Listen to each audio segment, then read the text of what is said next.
Les Cornifleurs. Roman de Jules Renard. Chapitre 1. Monsieur Vernet. C'est un homme de 40 ans, un peu raide et lourd, convenablement vêtu. On sent qu'il n'a pas lui-même soin de sa personne, qu'il ne s'habille pas seul. Madame Vernet le boutonne, l'épingle, le peigne. Rarement un jour se passe sans que la raie, droite et pure, se défasse et que la cravate remonte. Mais Monsieur Vernet est incapable de revenir sur sa toilette et il semble, pour cette raison, plus distingué le matin que le soir. Le peu qu'il montre de ses yeux est d'un bleu tendre. Ses paupières pesantes jouent mal, constamment presque fermées. Il est obligé de lever la tête, de la pencher en arrière, comme les gens qui regardent par-dessous leurs lunettes. Je le dis sans malice, la forme de ses yeux rappelle quelque chose de déjà observé aux yeux des porcs. En omnibus, Monsieur Vernet se met de préférence au fond et regarde les derrières des chevaux lourdement secoués. Le pavé de Paris use les meilleures bêtes.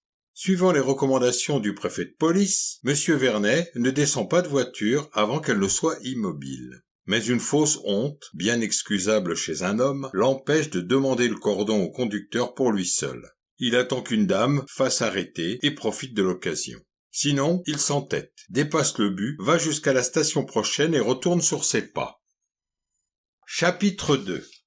De la prudence.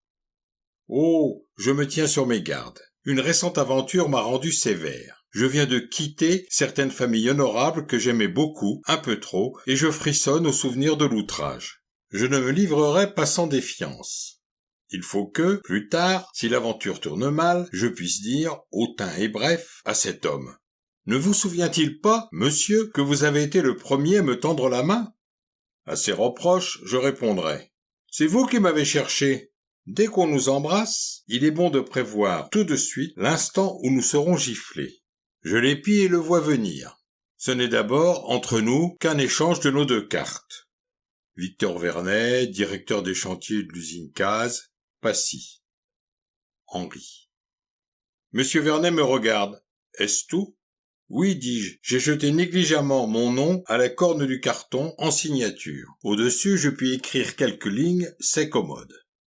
Monsieur Vernet sourit et dit « J'aime tout ce qui est original. » Mais, par politesse ou indifférence, il ne réclame pas d'autres renseignements. Nous nous saluons et nos chapeaux se bossellent au plafond de l'omnibus.